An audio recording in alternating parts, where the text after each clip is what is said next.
Hola, ¿cómo están? Mi nombre es Catalina Mira, soy sacerdote presbítero bajo la ley de Cristo acá en San Fernando y estamos realizando estos videos que dan un sustento, una base a la fe que nos mueve, y el día de hoy vamos a hablar sobre caída y pecado.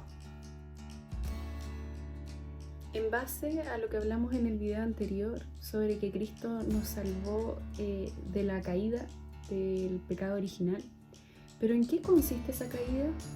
¿Qué es realmente pecado para Cristo? Eso lo vamos a hablar hoy día. Para comprender la caída es necesario contextualizar nuestro origen como estirpe. En los inicios de la creación, los Adanes fueron concebidos cuan dioses al servicio de la expansión de la luz. Y parte mayoritaria de esta estirpe cayó al seguir al ángel rebelde Lucifer en su rebelión contra Dios Padre. Estos Adanes, al tomar conciencia del engaño, piden a Cristo Dios ser rescatados y volver a su patria.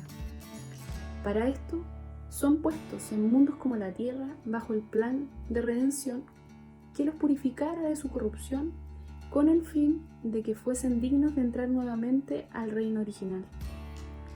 Y en mundos como la tierra ya habitaban otros seres no adámicos, urdidos por el poder del oscuro, y los hijos de Dios tomaron a las mujeres de este mundo que quisieron y se unieron a ellas, y así nació la estirpe de Caín.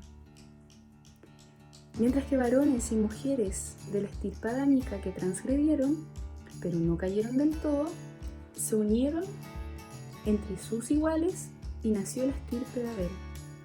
Y los cainitas persiguieron y asesinaron a los abelitas.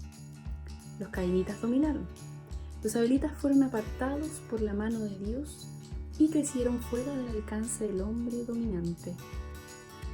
Entonces, el pecado original no tiene que ver con la sexualidad.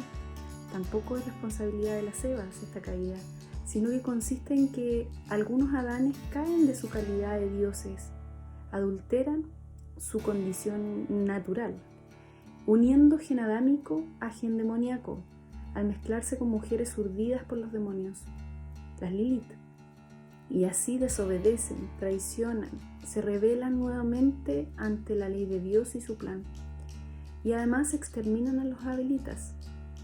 Entonces, desde la caída, el hombre nace y muere con la mácula del pecado, y sin espíritu y en condición mortal.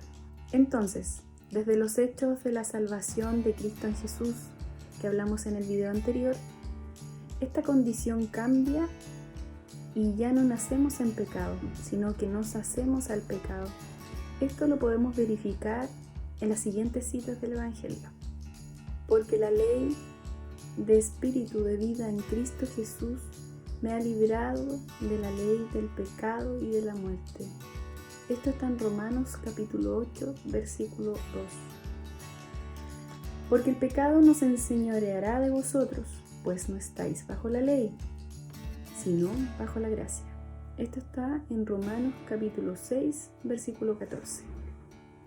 Y la otra dice: por lo tanto, como el pecado entró en el mundo por un hombre, y por el pecado la muerte, así la muerte pasó a todos los hombres, por cuanto todos pecaron, pues antes de la ley había pecado en el mundo. Pero donde no hay ley, no se inculpa el pecado. Esto está en Romanos 5, versículos del 12 al 13. Ahora, con respecto al concepto de pecado, es importante aclarar qué es realmente pecado para Cristo. Pecado para Cristo es transgresión a la ley de Dios, la traición y la violación de lo sagrado, de la santidad, de los convenios de fe que el hombre declara ante Dios, y en particular usar el nombre de Dios en vano y mofarse y negar el Espíritu Santo.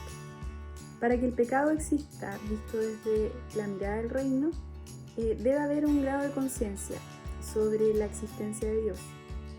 En Juan capítulo 9, versículo 41, dice: si fuerais ciegos, no tendríais pecado, mas ahora, porque decís, vemos, vuestro pecado permanece. Entonces, hay pecado si hay declaración de fe ante Dios y se establecen acuerdos, convenios, promesas y juramentos de algún tipo que abra una relación personal entre el hombre y la divinidad. Existe pecado si tales declaraciones de fe, peticiones, promesas, convenios, sellos y sacramentos son traicionados, adulterados, irrespetados y apostatados. El pecado está, más que nunca, ligado a la coherencia en y de la fe. Mal podremos entonces imputar pecados a incrédulos y a quienes niegan abiertamente a Dios. Podemos concluir entonces que desde la salvación de Cristo estamos bajo la gracia y no nacemos en pecado, sino que nacemos en inocencia. Pero nos hacemos al pecado, ya que al tomar conciencia del bien y del mal en este mundo, comenzamos a ser probados en nuestras opciones, en nuestras elecciones, en nuestras tomas de decisiones y siembra de vida. El pecado es espiritual y no es una transgresión derivada de la imperfección o debilidad humana, sino que tiene que ver con una falta a los compromisos adquiridos con Dios por fe y en conciencia. Esta gracia de Dios comprende un antídoto que nos libera del pecado, el arrepentimiento y el perdón ante Cristo como conductor de la persona. Esto quiere decir que Cristo es más que el pecado. En el próximo video hablaremos de esta fórmula liberadora del arrepentimiento y el perdón. Si tienes preguntas, dudas o quieres profundizar más sobre este tema, te invito a escribirme al email que va a aparecer a continuación o puedes contactarme por el celular que también aparece en pantalla. Te invito también a participar de los círculos del movimiento de fe crístico acá en San Fernando que estamos realizando por la plataforma Zoom los días jueves a las 7 de la tarde, donde profundizamos más sobre estos temas. Así que espero que estén muy bien y nos vemos en un próximo video.